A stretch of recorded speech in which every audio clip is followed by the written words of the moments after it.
ನಾನಿವತ್ತು micro economics ಪಾರ್ಟಲ್ಲಿ ಬರೋ second chapter theory of consumer behaviour. ಈ ಚಾಪ್ಟ್ರಲ್ಲಿ ಏನು ಪ್ರೀವಿಯಸ್ ಇಯರ್ ಕ್ವೆಶನ್ ಪೇಪರ್ಸಲ್ಲಿ ಏನೇನು 1 ಮಾರ್ಕ್ಸ್ ಮತ್ತು 2 ಮಾರ್ಕ್ಸ್ ಕ್ವೆಶನ್ಸ್ ಕೇಳಿದ್ದಾರೆ ಆ ಕ್ವೆಶನ್ಸ್ನ ಅನಾಲಿಸಿಸ್ ಮಾಡ್ತಾ ಇದ್ದೀನಿ. ಸೊ ಈ ಚಾಪ್ಟ್ರಿಂದ ಟೋಟಲ್ 20 ಮಾರ್ಕ್ಸ್ಗೆ ಬರುತ್ತೆ. ಸೊ ಈ ಥರ ಇಂಪಾರ್ಟೆಂಟ್ ವಿಡಿಯೋಸ್ ನಿಮಗೆ ಬೇಕಂತ ಹೇಳಿದ್ರೆ ನೀವು ನಮ್ಮ ಚಾನಲ್ಗೆ ಫ್ರೀಯಾಗಿ ಸಬ್ಸ್ಕ್ರೈಬ್ ಆಗಿ. ಸೊ ನಾನಿವಾಗ 1 ಮಾರ್ಕ್ ಕ್ವೆಶನ್ಸ್ನ ಅನಾಲಿಸಿಸ್ ಮಾಡ್ತಾ ಹೋಗ್ತೀನಿ. First question, expand MRS. ಈ ಕ್ವೆಶನ್ 2019 ಮಾರ್ಚಲ್ಲಿ ಕೇಳಿದ್ದಾರೆ. ಇದಕ್ಕೆ answer marginal rate of substitution ಅಂತ. ಅದೇನೆ MRTS ಅಂತ ಕೇಳಿದ್ರೆ marginal rate of technical substitution ಅಂತ ಹೇಳ್ತಾ ಹೋಗ್ತೀವಿ. ಸೊ ಈ ಕ್ವೆಶನ್ 2019 ಮಾರ್ಚಲ್ಲಿ ಕೇಳಿದ್ದಾರೆ.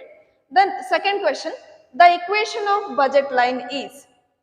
So before going to this, we should know the meaning of budget line. So budget line means it is a graphical representation of two goods that can be purchased by a consumer with given level of income. ಅಂದ್ರೆ ಅವನ ಹತ್ರ ಇರೋ income ಅಲ್ಲಿ ಯಾವ ತರ ಅವನು 2 goods ನ purchase ಮಾಡ್ತಾ ಹೋಗ್ತಾನೆ ಬ್ಯಾಲೆನ್ಸ್ಡ್ ಆಗಿ ಅನ್ನೋದನ್ನ ಹೇಳೋದೇ ಈ budget line. So the equation of this budget line, option A, P into X plus P1 into X1 is equals to M. Option B, M is equals to P0 into X0 plus Px. Option C, P1 into X1 plus P2 into X2 is equals to M. Option D, Y is equals to MC. ಈ question 2019 June ಅಲ್ಲಿ ಕೇಳಿದ್ದಾರೆ ಮತ್ತೆ 2020 September ಅಲ್ಲಿನೂ ಕೂಡ ಕೇಳಿದ್ದಾರೆ. So the answer is option C, P1 into X1 plus P2 into X2 is equals to M ಆಗುತ್ತೆ. Next, third question is, what do you mean by cardinal utility approach? ಈ question 2020 March ಅಲ್ಲಿ ಕೇಳಿದ್ದಾರೆ, 2022 ಅಲ್ಲಿನೂ ಕೂಡ ಕೇಳಿದ್ದಾರೆ. So cardinal utility approach ನ ಕೊಟ್ಟಿದ್ದು ಯಾರಂತ ಹೇಳಿದ್ರೆ Alfred marshal. The cardinal utility approach is given by Alfred marshal and the cardinal utility approach means this approach purely measures the utility in terms of cardinal numbers. Say 1, 2, 3, 4. Like ಈಗ weights, heights ಹೆಂಗೆ measure ಮಾಡ್ತೀವಲ್ಲ with quantitative aspect, ಅಂದ್ರೆ numerical values ಇಂದ ಅದನ್ನ represent ಮಾಡ್ತಾ ಹೋಗ್ತೀವಲ್ಲ, measure ಮಾಡ್ತಾ ಹೋಗ್ತೀವಲ್ಲ, ಅದನ್ನ ಏನಂತ ಹೇಳ್ತೀವಿ? ಕಾರ್ಡಿನಲ್ ಯುಟಿಲಿಟಿ ಅಪ್ರೋಚ್ ಅಂತ ಹೇಳ್ತೀವಿ. Then fourth question, what is utility? ಈ ಕ್ವೆಶನ್ 2020 ಸೆಪ್ಟೆಂಬರ್ ಅಲ್ಲಿ ಕೇಳಿದ್ದಾರೆ. So utility means the want satisfying capacity of the commodity or services ಅಂತ ಹೇಳ್ತಾ ಹೋಗ್ತೀವಿ. ಅಂದ್ರೆ ಒಂದು ಪ್ರಾಡಕ್ಟ್ ಅಲ್ಲಿ ಇರೋ ಒಬ್ಬ ಕನ್ಸ್ಯೂಮರ್ದು ವಾಂಟ್ ಸ್ಯಾಟಿಸ್ಫೈ ಮಾಡುವಂತ ಪವರ್ ಅಥವಾ ಕೆಪಾಸಿಟಿಗೆ ನಾವು ಏನಂತ ಕರಿತಾ ಹೋಗ್ತೀವಿ? ಯುಟಿಲಿಟಿ ಅಂತ ಹೇಳಿ ಕರಿತಾ ಹೋಗ್ತೀವಿ. For example, if a consumer wants to eat panipuri means, so ಒಬ್ಬ ಕನ್ಸ್ಯೂಮರ್ ಪಾನಿಪುರಿ ತಿನ್ಬೇಕು ಅಂತ ಹೇಳಿ ಒಂದು ವಾಂಟ್ ಇತ್ತಂತ ಹೇಳಿದ್ರೆ ಆ ಪಾನಿಪುರಿಲಿ ಏನಿದೆ, ಆ ಪರ್ಟಿಕ್ಯುಲರ್ ಕನ್ಸ್ಯೂಮರ್ದು ವಾಂಟ್ ಸ್ಯಾಟಿಸ್ಫೈ ಮಾಡೋ ಕೆಪಾಸಿಟಿ ಇದೆ, ಪವರ್ ಇದೆ. So that power is called as utility. So ಈ ಕ್ವೆಶನ್ 2020 ಸೆಪ್ಟೆಂಬರ್ ಅಲ್ಲಿ ಕೇಳಿದ್ದಾರೆ. Next question, fifth question. So the demand for a good moves in dash direction of its price. ಈ question 2020 September ಅಲ್ಲಿ ಕೇಳಿದ್ದಾರೆ.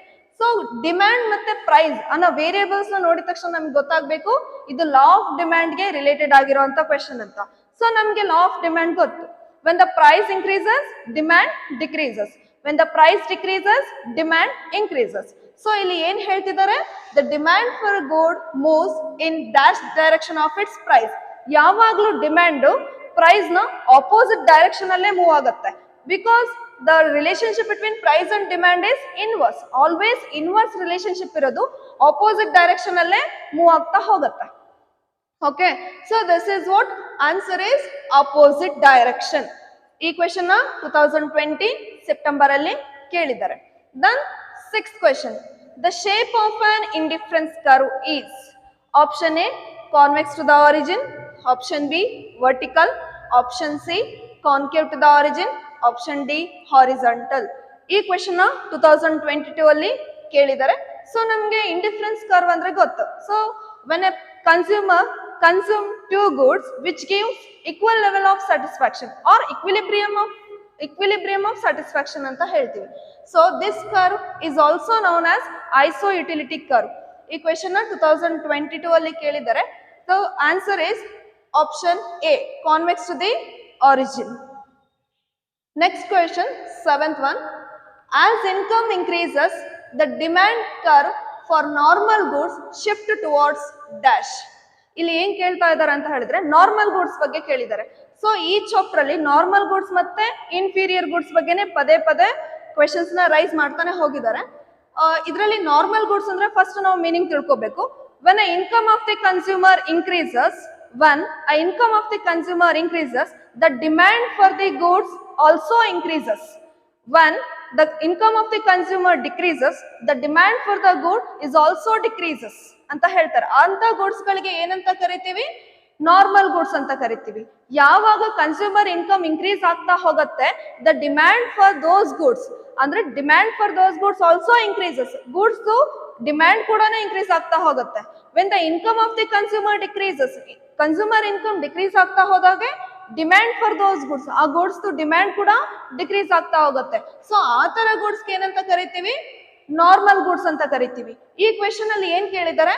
As income of the consumer, as income increases, the demand curve for normal goods shift towards. ಅಂದ್ರೆ income increase ಆಗ್ತಾ ಇದೆ ಅಂತ ಹೇಳಿದ್ರೆ normal goods demand curve ಯಾವ ಕಡೆ ಶಿಫ್ಟ್ ಆಗುತ್ತೆ ಅಂತ ಕೇಳಿದ್ದಾರೆ. Always right. ಯಾಕೆ ರೈಟ್ ಅಂತ ಹೇಳಿದ್ರೆ ರೈಟ್ ಗೆ ಶಿಫ್ಟ್ ಆಗೋದೆಲ್ಲ ಇನ್ಕ್ರೀಸ್ ಆಗ್ತಾ ಇದೆ ಅಂತ ನಾವು ಹೇಳ್ತೀವಿ.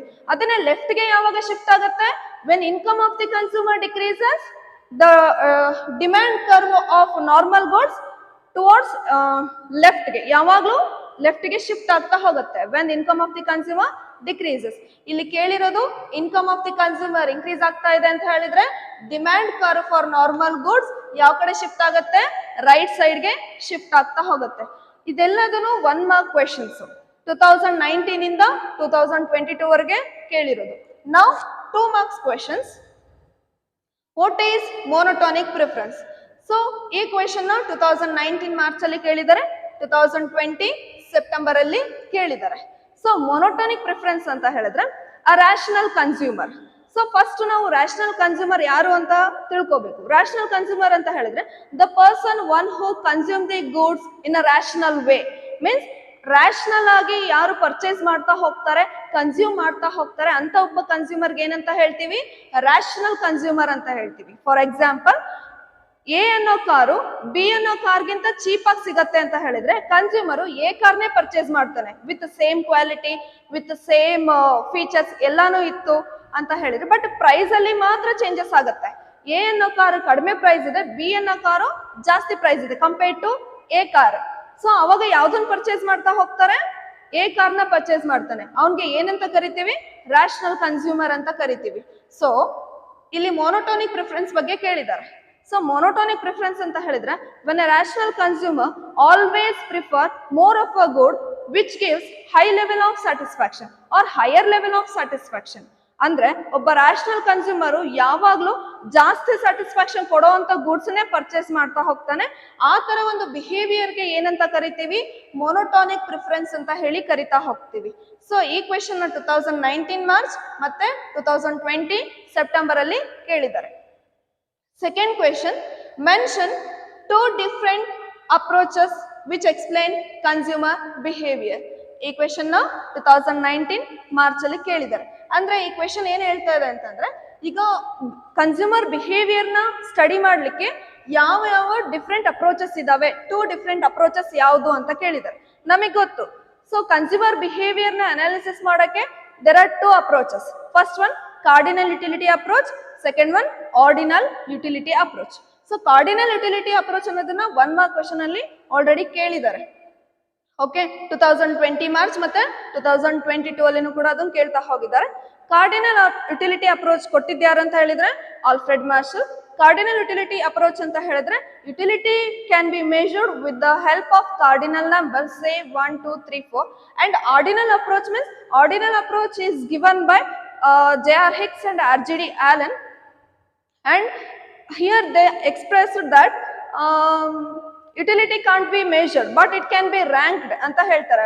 First rank, second rank, third rank, utility na measure ಮಾಡ್ಲಿಕ್ಕೆ ಆಗೋದಿಲ್ಲ, ಬಟ್ ನಾವು ರ್ಯಾಂಕ್ ನ ಕೊಡ್ಬೋದು ಅಂತ ಹೇಳ್ತಾರೆ. ಆಕ್ಚುಲಿ ಇದನ್ನ ಅಗ್ರಿ ಆಗ್ಬೋದು. ಈಗ ನನಗೆ ಆಗಿರೋ ಹ್ಯಾಪಿನೆಸ್ ನನಗೆ 10 kg ಹ್ಯಾಪಿನೆಸ್, 10 kg ನಂಗೆ ಖುಷಿ ಆಗಿದೆ, 10 kg ನನಗೆ ಸ್ಯಾಟಿಸ್ಫ್ಯಾಕ್ಷನ್ ಆಗಿದೆ, ಅಥವಾ 5 ಲೀಟರ್ ನನಗೆ ಸ್ಯಾಟಿಸ್ಫ್ಯಾಕ್ಷನ್ ಆಗಿದೆ ಅಂತ ನಾವು ಎಕ್ಸ್ಪ್ರೆಸ್ ಮಾಡ್ಲಿಕ್ಕೆ ಸಾಧ್ಯ ಇಲ್ಲ, ಹೌದಾ? So utility can't be measured, satisfaction can't be measured, but it can be ranked, first rank, second rank, third rank ಅಂತ. So that is what given by J.R. Hicks and R.G.D. Allen, that explained in the ordinal utility approach. Okay, these two are major approach which are purely related to consumer behavior analysis. Next, third question is state the law of demand.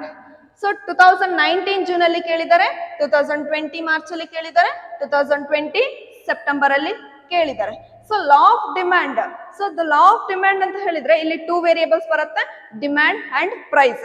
Okay, illi when the price of the commodity or services increases, the demand for those commodity or the services decreases, and price of the good or services decreases means the demand for those goods or services increases, means there is an inverse relationship between demand and price. Okay, so other things remain constant anta ಹೇಳ್ತಾರೆ.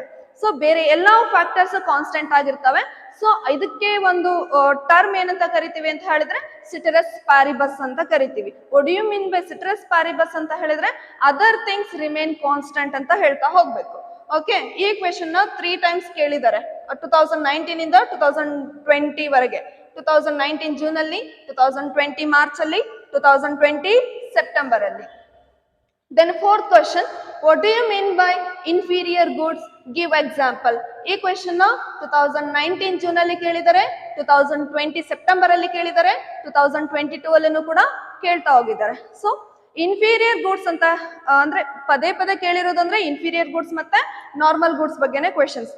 Okay, inferior goods ಅಂತ ಹೇಳಿದ್ರೆ when the income of the consumer increases, the demand for those goods decreases. When the income of the consumer decreases, the demand for those goods increases. ಯಾವಾಗ consumer income ಕಡಿಮೆ ಆಗ್ತಾ ಹೋಗುತ್ತೆ, decrease ಆಗ್ತಾ ಹೋಗುತ್ತೆ, ಕೆಲವೊಂದು goods ಗೆ ಡಿಮ್ಯಾಂಡ್ ಇನ್ಕ್ರೀಸ್ ಆಗ್ತಾ ಹೋಗುತ್ತೆ. ಮತ್ತೆ ಯಾವಾಗ ಕನ್ಸ್ಯೂಮರ್ ಇನ್ಕಮ್ ಡಿಕ್ರೀಸ್ ಆಗ್ತಾ ಹೋಗುತ್ತೆ ಅವಾಗ ಕೆಲವೊಂದು ಗೂಡ್ಸ್ಗೆ ಡಿಮ್ಯಾಂಡ್ ಆಬ್ವಿಯಸ್ಲಿ ಇನ್ಕ್ರೀಸ್ ಆಗ್ತಾ ಹೋಗುತ್ತೆ. ಸೊ ಇಲ್ಲಿ ಇನ್ವರ್ಸ್ ರಿಲೇಶನ್ಶಿಪ್ ಇರುತ್ತೆ.